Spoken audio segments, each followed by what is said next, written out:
मुंबईतल्या चेंबूरमध्ये एका स्कूल बसवर झाड कोसळून झालेल्या दुर्घटना प्रकरणात मुंबई महापालिकेच्या समितीनं दिलेल्या चौकशी अहवालाविरोधात मनसेच्या वतीनं आज आझाद मैदानात तीव्र आंदोलन करण्यात आलं।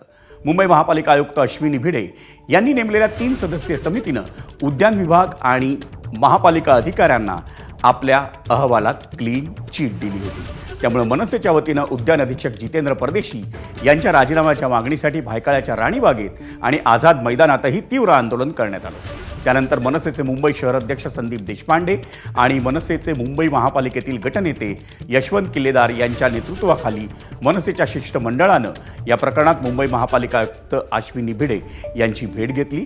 त्यावेळी मुंबई महापालिका मुख्यालयात आणि महापालिका आयुक्तांच्या कार्यालयाबाहेर कठोर सुरक्षा व्यवस्था तैनात करण्यात आली होती।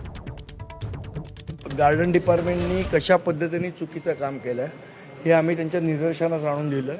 त्यानंतर त्यांनी असं सांगितलं की आम्ही 2 दिवसामध्ये याची सगळे जे काय तुम्ही फ्लॉज सांगितलेत याची चौकशी करू, जे दोषी अधिकारी असतील त्यांच्यावर कारवाई करण्याबाबत आम्ही ओपन आहोत आणि आम्ही जे फ्लॉज सांगितलेत ते जर निघाले तर आम्ही कारवाई करू असं त्यांनी आम्हाला आश्वासन दिलं।